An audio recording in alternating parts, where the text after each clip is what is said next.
ஜூலை 29, 2024 வெளிவந்துள்ள சொல்வனம் இலக்கிய இதழ் 323 எழுத்தாளர் பாஸ்டன் பாலாவின் அஞ்சலி. எழுத்தாளர் பொன்னம்மாளுக்கு.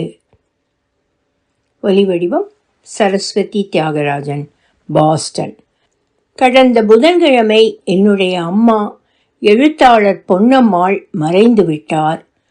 ஆமி அவருடைய பாஸை குறித்து எழுதியது போல ஆழ்வார்கள் அவர்களை நீக்கமர நிறைந்தவர்களை குறித்து பாசுரங்களில் உருகியது போல் நிறைய எழுதலாம். முதலில் அவர் ஆதர்ச தாயார், கண்டிப்பும் அன்பும் இரண்டர கலந்தவர். கால் முடியலம்மா என்று சோம்பி உட்கார்ந்தால் உற்சாகமும் இரக்கமும் கலந்து எழச் செய்பவர். பிசிக்ஸ் ஃபெயில் என்றால் அக்கறையும் அலட்சியமும் சரிவர கலந்து சரிப்படுத்துபவர். ஆங்கிலம் தெரிந்தபின் கொஞ்சம் போல் கற்றபின் உரையாடல்களில் எனக்கு பிடித்த வார்த்தை பாரடாக்ஸ், முரண்பாடு. ஒன்றை விட்டு கொடுத்து இன்னொன்றை சாதிப்பது. அம்மா அதை நடைமுறையில் காண்பித்து போதித்து கற்றுக் கொடுத்தவர். கல்லாவில் பைசா இருக்காது, இருந்தாலும் கேட்பரிஸ் சாக்லேட் கேட்டால் வாங்கி தர தவற மாட்டார். குஞ்சுகளை அருகிலேயே அடைகாக்க ஆசை.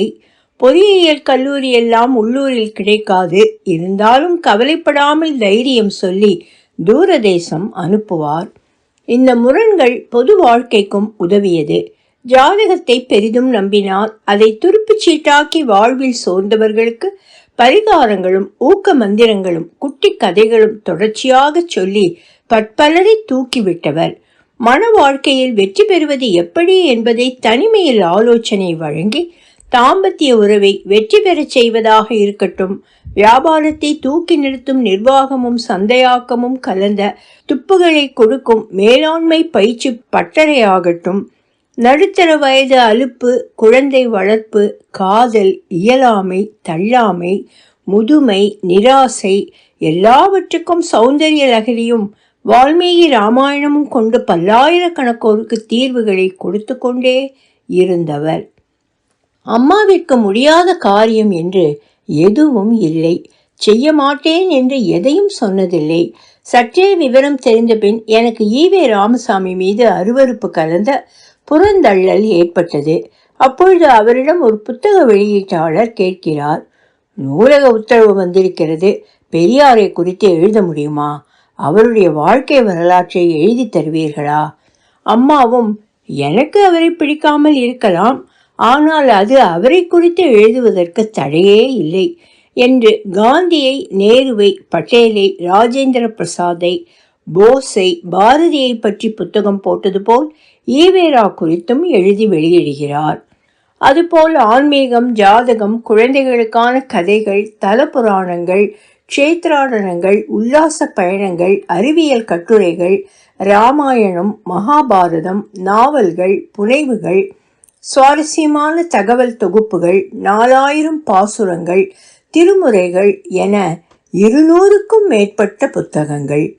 தெருமுக்கில் இருக்கும் கேசவ பெருமாள் திருமங்கை ஆழ்வாரிடம் தன் நகையை எல்லாம் தொலைத்துவிட்டு தாயாரிடம் கோவிலுக்குள் நுழைய கெஞ்சுவதை இல்லறத்துக்கே உரிய காதலுடனும் இறைக்கே உரிய கிரணங்களும் கொண்டு சுவாரஸ்யமாக்கி தெரிந்த கதையை புதியதாக்குவார். திருக்கோளூர் பெண் பிள்ளை ரகசியம் என்று சமீபத்தில் வாசித்ததை விரிவாக்கி முழுமையான அனுபவத்தை உருவாக்குவார். மீனாட்சி மகாத்மியத்தில் 3ஆம் தனம் மறைந்ததை முன்ஜென்மம், திருமுறை பாடல், சங்கரர் பாஷ்யம், கிளைக்கதை, ஒட்டுக்கதை எல்லாம் வைத்து விக்கி போல் விவரங்களும் குமுதம் போல் விவகாரங்களும் கொண்டு, இதில் உங்களுக்கு ஏதேனும் தெரியாத விஷயம் இருக்க வேண்டும், தெரிந்த விஷயம் வித்தியாசமாக வந்திருக்க வேண்டும் என்பதை பார்த்து கொள்வார். இப்பொழுது பாரா எழுத்தாளர் மெட்ராஸ் பேப்பர் பா ராகவன் எழுதி தள்ளுகிறார். எழுதியதை வாட்ஸ்அப் அலைவரிசையில் போடுகிறார். அதை உடனுக்குடன் அவருடைய வாசகர்கள் படிக்கிறார்கள். அதன் தொடர்ச்சியாக எதிர்வினை ஆற்றுகிறார்கள். அந்த மாதிரி ஒரு வாய்ப்பு எனக்கு என் அம்மாவின் எழுத்துகள் மூலமாக நினைவு தெரிந்த காலம் முதல் கிட்டியிருக்கிறது.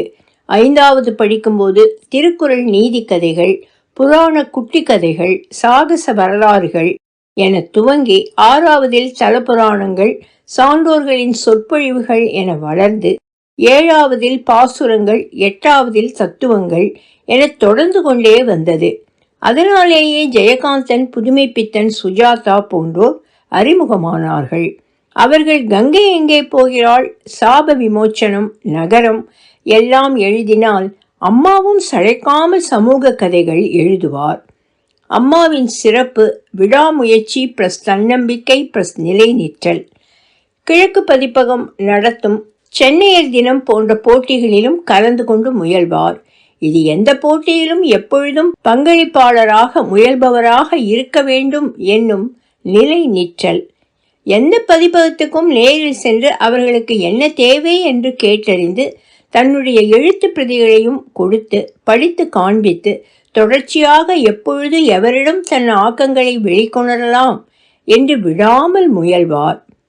ஒருவர் உதவாது என்றாலோ இன்னொருவரும் சரியில்லை என்றாலோ சோர்ந்து போகாமல் எதனால் உதவாது என்பதையும் எப்படி மாற்றலாம் என்பதையும் கேட்டும் உணர்ந்தும் முயன்றும் மாற்றிக்கொண்டு மீண்டு எழுந்து நின்று அதையே தட்டி கொட்டி மிளற வைப்பது தன்னம்பிக்கை. இன்றைய அலுவல் சூழ்நிலையில் கூட அந்த விடாமுயற்சியும் நிலைநிற்றலும் லட்சியங்களாக எனக்கு ஆதர்சமாக உச்சியில் நிற்பவர். நான் 7ஆம் வகுப்பு படிக்கும்போது என் பள்ளியில் இந்த மாதிரி முறைமையை பின்பற்றினார்கள். இடைக்கால தேர்வுகள் என்பது என்னுடைய வகுப்பிற்குள் மட்டும். மொத்தம் 70 மாணவர்கள் மட்டுமே.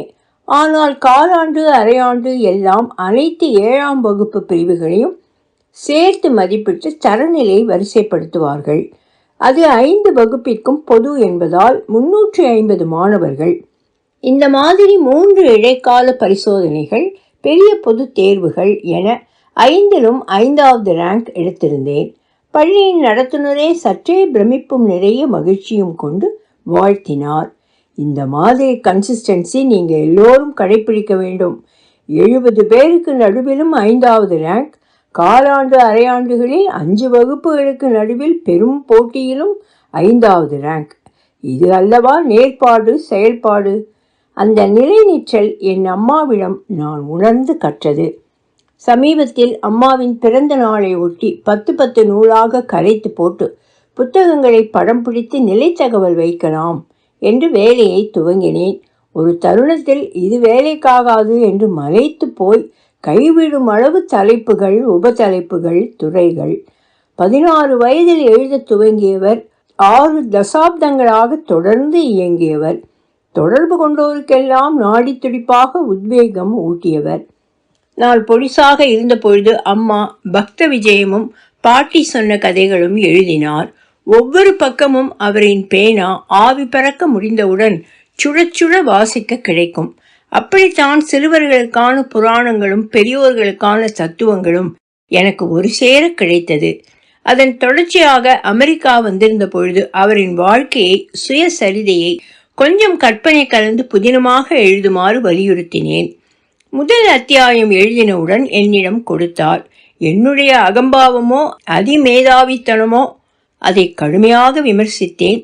அவர் அங்கேயே நிறுத்திவிட்டு திவ்ய பிரபந்தமும் 12 திருமுறையும் 1008 ஸ்தலங்களும் எழுத போய்விட்டார்.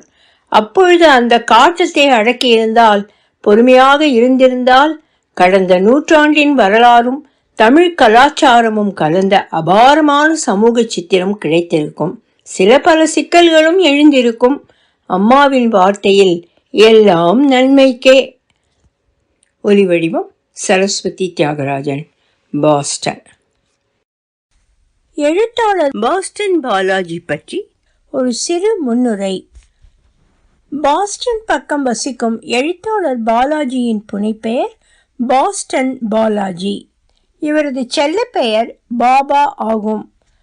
1/4 நூற்றாண்டு முன்பு இரா முருகனால் நடத்தப்பட்ட ராயர் காபி கிளப் சேர்ந்த வலையகங்களில் எழுதிய இவர் பல கதைகளும் சிறு குறு நாவல்களும் எழுதியுள்ளார். அவற்றை தமிழ் ஓவியம் வெளியிட்டது. பல துறைகளில் ஆழ்ந்து வாசித்து அனுபவம் பெற்றவர்களுடன் உரையாடி கலந்து ஆலோசித்து பெரும்பாலும் கட்டுரைகள் மட்டுமே இப்பொழுது எழுதுகிறார். இன்றைய தலைமுறைக்கு சமமாக எழுதி வரும் எழுத்தாளர் ஆர் பொன்னம்மாளின் மகனே இவர்.